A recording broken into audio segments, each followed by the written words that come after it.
Wednesday, mga mare at pare, getting into character ang cast ng upcoming GMA series na Code Gray na sumailalim sa immersion para mas matutuhan ang procedures at tamang galaw ng isang medical practitioner. Narito ang latest. Bilang paghahanda para sa kanyang pagganap bilang doktor sa upcoming GMA Prime series na Code Gray, sumailalim sa immersion si Alden Richards sa ospital ng Maynila Medical Center. Kasama ni Alden ang co-stars na sina Andrea Torres, Shuvi Etrata, Faith De Silva, Christopher Martin at Christopher De Leon. Para mas magampanan ng mabuti ang role bilang si Dr. Grayson Lazaro, siniguro ni Alden na matutunan ang mga basic procedures at tamang galaw ng isang surgeon. Kasama na ang tamang pagsuot ng surgical gloves at gown.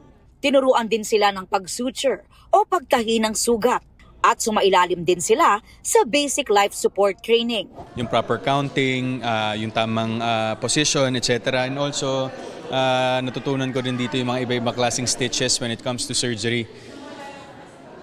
Hindi siya madali. Ngayon ko na-realize na yung expertise nila when it comes to doing these things comes with hard work. Nagpasalamat si Alden sa mga doktor na matiyagang nagturo at nagbahagi ng kanilang kaalaman at expertise.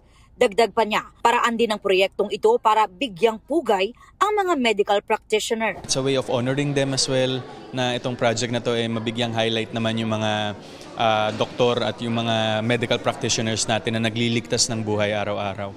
Kababalik lang ni Alden mula sa halos isang buwang taping ng pinagbibidahan ding serye na Love Siargao. Kakaiba raw ang naging experience niya sa Siargao dahil kahit nagtatrabaho, mistulang naging healing escape pa raw ito dahil sa ganda at payapang hatid ng isla. It didn't feel like work because of what you're seeing every day. Siyempre, yung accommodations namin, beachfront, so dagat yung nakikita mo sa araw-araw, di ba, kakaiba yun.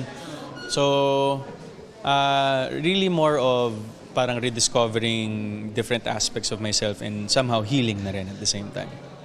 Aubrey Carampel, nagbabalita para sa GMA News.